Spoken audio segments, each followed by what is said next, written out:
नमस्कार दोस्तों, आप देख रहे हैं hit fit news TV channel और मैं हूं हरनाम सिंह बड़वाल। साथियों, ये गढ़साना का व्यापार मंडल भवन है और यहाँ मेरे सामने आप देख रहे हैं बहुत सारे लोग, युवा लोग इकट्ठे हुए हैं और ये अखिल भारतीय युवा नायक महासभा तहसील कमेटी की आज यहाँ मीटिंग हुई है। और आइए हम उनसे जानना चाहेंगे कि इस मीटिंग के पीछे क्या कोई रणनीति अपनाई जा रही, क्या कोई विचार विमर्श हुआ, क्या कोई आपके जो भावी कोई रणनीति तैयार की गई, किस विषय पर चर्चा की गई। आइए हम जो प्रदेशाध्यक्ष हैं युवा समाज के, उनसे हम मुलाकात करेंगे, उनसे बातचीत करेंगे और विस्तार से जानेंगे कि उनका उद्देश्य क्या है आज की मीटिंग के संबंध में। पीछे नायक समाज के युवा साथी यहाँ खड़े हैं और इनकी एक कार्यकारिणी है तहसील कमेटी, उनकी आज यहाँ एक मीटिंग हुई और आइए हम जानना चाहते हैं जो प्रदेशाध्यक्ष हैं इनके, वो भी हमारे साथ हैं। तो डीएनटी के युवा नायक समाज के आप अध्यक्ष हैं? हाँ, डीएनटी राजस्थान प्रदेश अध्यक्ष रघुवीर नायक। तो हमारे hit fit news TV channel में आपका स्वागत है सर। बहुत बहुत धन्यवाद पूरा चैनल का आपका। तो आज यहाँ जो मीटिंग हुई है ये किस कारण हुई है, इसके पीछे क्या उद्देश्य क्या है? ये जो आज यहाँ पर मीटिंग तो नहीं है, मंथन हुआ है समाज का। अच्छा। और ये समाज की कुछ चुनिंदा जो समाज के जागरूक लोग हैं उनको ही बुलाया गया है, कुछ ही लोगों को। और इसलिए बुलाया गया है कि अभी जो कल्याण बोर्ड बना है राजस्थान में कांग्रेस सरकार द्वारा, हमारी अनुशंसा भी। बोर्ड बना है? कल्याण बोर्ड आपके समाज, हर समाज का बना है, हमारे समाज का यहाँ पर बना नहीं है। अच्छा। उसको लेकर समाज में काफ़ी रोष है और हमें आशा है श्री गुरु नानक सिख कल्याण बोर्ड बना है, अन्य काफ़ी और बोर्ड बने हैं, लेकिन हमें आशा थी कांग्रेस सरकार हमें बोर्ड बनाएगी, क्योंकि जो हमारा समाज है वो लगभग कांग्रेस से ज़्यादा फॉलो करता रहा है। और राजस्थान में 37 लाख नायक हमारा समाज है, तो हमने सोचा हमारा कल्याण बोर्ड बढ़ेगा और हमारे समाज का भला होगा। लेकिन कांग्रेस समाज सरकार ने हमारे साथ ये एक धोखा करते हुए हमारे समाज को कहीं भी कल्याण बोर्ड में जगह नहीं दी। और उसके बाद हमने सोचा शायद आगे हो सके हमें को टिकटों में जगह मिल जाए, लेकिन जो भी कांग्रेस की बोर्ड लिस्ट जारी होनी है उसमें भी हमें कहीं ये दिख नहीं रहा है कि कांग्रेस सरकार हमें हमारी तरफ में को टिकटें जारी कर रही है। और राजस्थान में 200 ही कांग्रेस और 200 ही बीजेपी, 400 सीटें हैं। 400 सीटें में नायक समाज को कहीं भी जगह नहीं मिलती है, तो नायक समाज आने वाले जो अभी चुनाव आ रहे हैं उसमें कांग्रेस बीजेपी दोनों का बहिष्कार करेगा और अपनी तरफ से खुद पूरा खुला रोष व्यक्त करेगा कि हम कांग्रेस बीजेपी को वोट नहीं देंगे। पूरे समाज में इस बात का रोष पैदा हो चुका है कि हमें जनप्रतिनिधित्व नहीं दे रही कोई, दोनों राष्ट्रीय। बिल्कुल, पूरा राजस्थान में हो चुका है। हमारी 25 तारीख को अभी जयपुर महापंचायत भी हुई थी, जिसमें कम से कम लाखों लोग इकट्ठे हुए थे और हमारी उसमें भी ये डिमांड थी कि अगर हमें नायक समाज को कांग्रेस बीजेपी दोनों टिकटें नहीं देती है तो हम खुला विरोध करेंगे।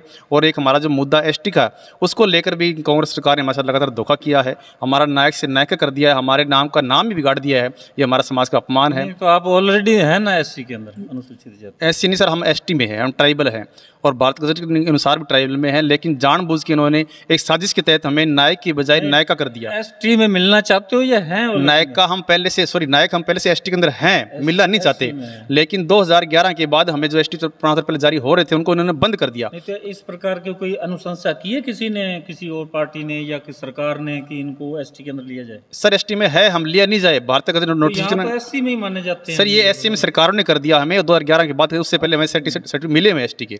सरकार ने इसमें पोर्टल के अंदर तो नायका कर दिया और वैसे हम नायक हैं और ये हमारा अपमान किया इन्होंने जानबूझ करके। एसटी से तो एससी में कर दिया और दूसरी बात हमें नायक से नायका कर दिया। और नायका नाम की पूरे भारत में कहीं पर जाति है ही नहीं, तो ये कहाँ से नायका के सर्टिफिकेट जारी कर रहे हैं? तो उसके लेकर समाज में रोष है और हमने महापंचायत भी की। और अब की बार तो बिल्कुल ही हमारे टिकटों में प्रतिनिधि नहीं देकर के हमारा बिल्कुल बहुत अपमान किया है। और राजस्थान में 37 लाख होने के बावजूद भी हमारी किसी हर प्रकार से अनदेखी की है, तो हमारे समाज में पूरा रोष है, पूरा समाज बड़ी चिंता में है। और अब की बार कांग्रेस बीजेपी को एहसास करा देगा कि नायक समाज जिंदा है। अभी जो पिछली सरकार चल रही है गहलोत की, उसके अंदर कोई विधायक नहीं है आपके नायक समाज? पूरा राजस्थान में कहीं भी हमारा विधायक नहीं है, एक भी नहीं है। एक भी नहीं है 200 सीटों के ऊपर।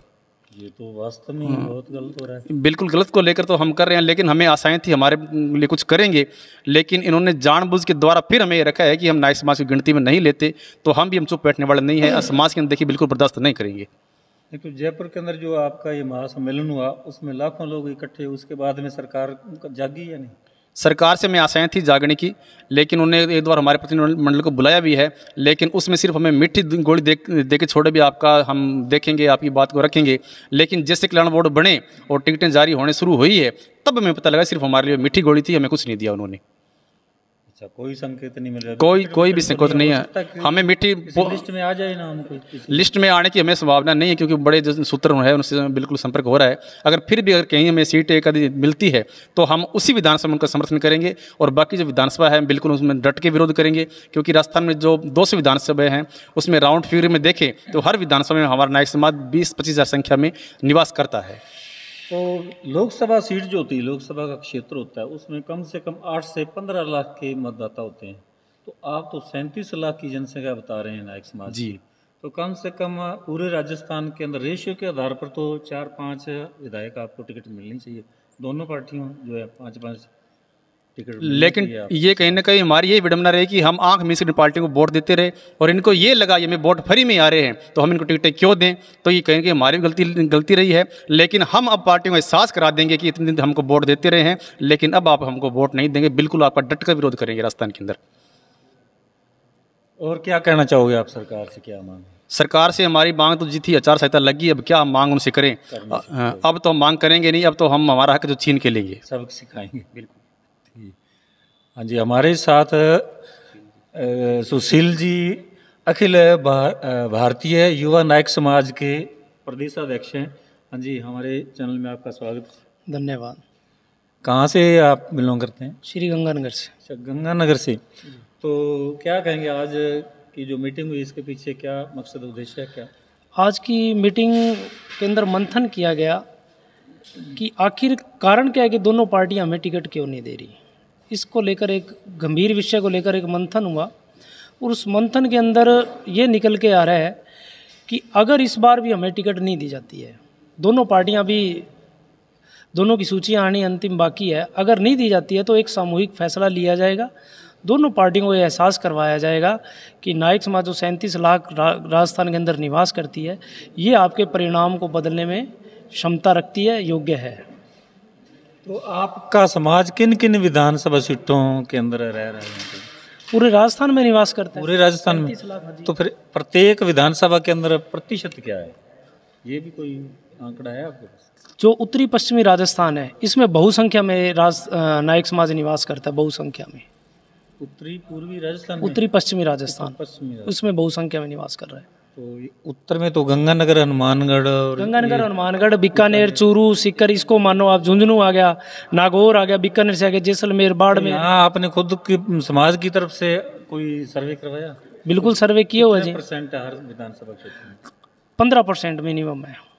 हर विधानसभा को प्रभावित करता है ऐसा कोई। आपने कभी शक्ति प्रदर्शन क्यों नहीं? शक्ति प्रदर्शन 1 लाख तो लोग इकट्ठे कर दिए जयपुर के अंदर, इससे ज्यादा शक्ति प्रदर्शन यहाँ जो विधानसभा, जहाँ आपके जो बहुसंख्यक समाज है आपका रह रहा है, जैसे आप 15% बता रहे हैं, तो उस हिसाब से आप इकट्ठे होते और सरकार पर दबाव बनाते, दोनों पार्टियों पर टिकट दो बनाए साहब, दबाव बनाया है खूब। गढ़साना के अंदर आपने वो जो भगत सिंह स्टेडियम है वहाँ इकट्ठे हुए थे, तब भी वहाँ कोई ऐसा बहुसंख्या बिल्कुल रूपरेखा तैयार की गई थी, उस रूपरेखा पे चल भी रहे हैं। अगर पार्टी टिकट नहीं देगी तो इसका परिणाम भी हम दिखाएंगे, ये भविष्य के गर्भ में है।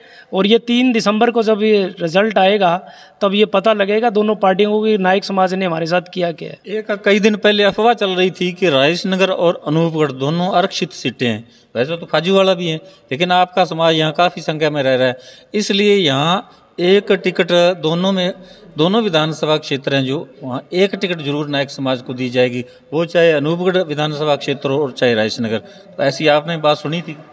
नहीं, ये अन्य जो जातियाँ हैं उनका कोई, या दोनों पार्टियों का बनाया हुआ कोई बवंडर है, ऐसी कोई बात नहीं है। हम दोनों विधानसभाओं से दोनों विधानसभाओं के अलावा यहाँ 4 विधानसभाएं लगती हैं, जिनकी सीमाएं मिलती हैं, पीलीभंगा, रायसीनगर और अनूपगढ़। हाँ बिल्कुल, खाजूवाड़ा। बिल्कुल, हम 4 विधानसभाओं से बिल्कुल प्रभावी ढंग से टिकट की मांग कर रहे हैं। तो आप यहाँ आपके समाज से किन उम्मीदवारों को सोचते हैं कि वो हमारे मुख्य हैं, वो उनको टिकट मिलना चाहिए? जैसे मैं बता दूं, आप शिमला नायक है जो उन्होंने कांग्रेस की तरफ से आवेदन किया है, और भारतीय जनता पार्टी की तरफ से नरसिंह नायक उन्होंने किया है। तो देखो, हम किसी एक व्यक्ति का नाम नहीं लेंगे, पार्टियों को पता है कौन कौन दावेदार है और कौन किसको हमें टिकट देनी चाहिए। किसी भी व्यक्ति को टिकट दे नायक समाज बिल्कुल डटकर उसका समर्थन करेगा उस विधानसभा से और उसको जिताकर भेजेगा। अगर मान लो किसी भी आपके समाज में किसी को भी टिकट देती है पार्टी कोई, तो उसके पीछे आप फिर डटकर खड़े होंगे? उस विधानसभा में डट के खड़े होंगे, क्योंकि हमारा जो जनसंख्या है जिस अनुपात से राजस्थान के अंदर रहते हैं उस अनुपात से हमें उचित प्रतिनिधित्व भी मिलना चाहिए। बिल्कुल उस मुख्य धारा से आज भी हम राजनीतिक मुख्य धारा से नायक समाज आज भी वंचित है।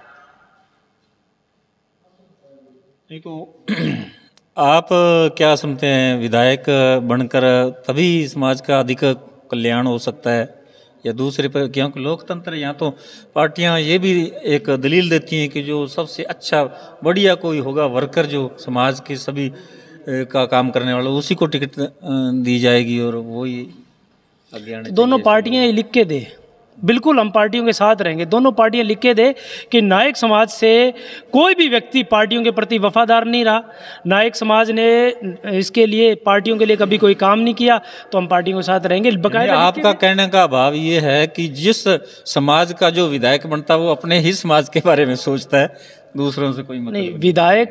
विधायक एक जाति का नहीं होता, विधायक 36 कौमों के लिए काम करता है। वो काम तो फिर अपने बाबरी समाज के 2 बार रह चुके हैं, फिर टिकट मारे और जो पार्टियां उन्हीं पर उनको फोकस कर रही कि इनका वो वोट बैंक को देखती हैं। लोकतंत्र में टिकट मांगने का सबको अधिकार है और उसी अधिकार के तहत हम अपने समाज के लिए टिकट मांग रहे हैं। क्योंकि हमें देखो विडंबना ये है कि इतनी बड़ी संख्या में होने के बावजूद ही आज़ादी के बाद भी हम राजनीतिक मुख्य धारा से वंचित हैं। हम आप उस मुख्य धारा से नहीं जुड़ पाए हैं। इसका मुख्य कारण राजनीतिक पार्टियों द्वारा नायक समाज की अनदेखी की गई है। वैसे तो सभी जो दलित समाज उन पर जैसा कि देख रहे हैं पूरे हिंदुस्तान में, क्या कुछ उसके बारे में क्या अत्याचार होते हैं दलित समाज पर? दलित समाज पे जो अत्याचार हो रहे हैं, दोनों पार्टियां कहीं ना कहीं इनकी पैरवी करने में, इनके अधिकारों के रक्षण में कहीं ना कहीं फेल हो रही है। इस कारण ये समस्या पैदा हुई। आज़ादी के 76 वर्ष बाद भी ये स्थिति बनी हुई है। और आप में से कोई स्वेच्छा से कोई कहना चाहें? हाँ जी, ठीक है, बता दो थे आप अपनी भाषा में बोल दो, कोई जरूरी पड़ी। क्या नाम? LC डाबला, सरपंच ग्राम पंचायत 4 एलम से। जी सर, हमारे स्वागत है चैनल में आपका। क्या कहोगे आप? आज मीटिंग हुई है, हमारे युवा साथियों को बुलाया है। युवा जो शक्ति है, तहसील कमेटी की मीटिंग हुई है, तहसील कमेटी की मीटिंग हुई है और हर तहसील पे जाके हम ये मीटिंग रखेंगे, नायक समाज को इकट्ठा करेंगे। हर तहसील में? हाँ, हर तहसील, पंचायत में नहीं, हर पंचायत में भी रखेंगे, तहसील में भी रखेंगे। हर जगह जा जाके हम नायक समाज को जागृत करेंगे। और जो हमारे को ये जो अनदेखा किया जा रहा है, दोनों पार्टियों ने जो हमें अनदेखा किया है, टिकटें अभी देखो आगे अभी टिकटें बनने वाली है। तो ये मीटिंग सिर्फ और सिर्फ चुनावी रणनीति तैयार करने के लिए है? हाँ, समाज के लिए चुनावी रणनीति, क्योंकि हमें जो ये काटा जा रहा है पार्टियों के द्वारा, कांग्रेस और बीजेपी दोनों पार्टियां हमें काट रही है। तो अभी कांग्रेस की लिस्ट आने वाली है, बीजेपी की तो लगभग लिस्ट आधी लिस्ट आ गई, उसमें हमारे नायक समाज का कहीं भी नाम नहीं है। और दोनों पार्टियों को हम चेतावनी देते हैं कि हम हमारे समाज को इकट्ठा करके और पूरा विरोध करेंगे दोनों पार्टियों। तो विरोध किस तरह का होगा? विरोध तो हम कोई तीसरा मोर्चे खड़े करेंगे, वोटिंग और मतदान होगा उसमें, या कोई और व्यवधान डालेंगे? नहीं, वो व्यवधान नहीं डालेंगे। हम दोनों पार्टियों को नोटा पर लगाएंगे। हाँ, चाहे हमें नोटा पर ही लगाना पड़े, लेकिन दोनों पार्टियों को इग्नोर करेंगे। वो हमारा निर्णय होगा। हमारे प्रदेशाध्यक्ष है और या कोई निर्दलीय चुनाव मैदान में उतारोगे? नहीं, वो तो जैसा समाज की मीटिंग होगी समय बताएगा भाई हम क्या करें, लेकिन दोनों पार्टियों को इग्नोर करेंगे। बहुत बहुत धन्यवाद जी आपका। तो ये थे साथियों हमारे साथ नायक समाज जो तहसील कमेटी नायक समाज की, उनकी यहाँ आज कार्यकारिणी की मीटिंग हुई थी और आने वाले चुनावों के मद्देनज़र ये मीटिंग हुई है। उनका साफ साफ कहना है कि हमारे समाज को कहीं ना कहीं सभी पार्टियां, जो राजनीतिक पार्टियां हैं, जो अब फिलहाल चुनाव होने वाले हैं 25 नवंबर को, उसमें हमें कोई प्रतिनिधित्व नहीं दिया जा रहा। टिकट वितरण में हमारे साथ भेदभाव किया गया। अभी तक हमारे समाज में किसी एक का भी नाम सामने नहीं आया है। तो इसका हम बिल्कुल डटकर विरोध करेंगे और सभी राजनीतिक पार्टियों को सबक सिखाने का काम करेंगे इस बार जो विधानसभा चुनाव होने वाले हैं। तो साथियों, यदि आपने हमारे हिटपिट न्यूज़ टीवी चैनल को अभी तक सब्सक्राइब नहीं किया तो तुरंत सब्सक्राइब कर लें, ताकि आने वाली हर खबर से आप रूबरू हो सकें। आपका बहुत बहुत शुक्रिया, धन्यवाद, राम राम, सत श्री अकाल।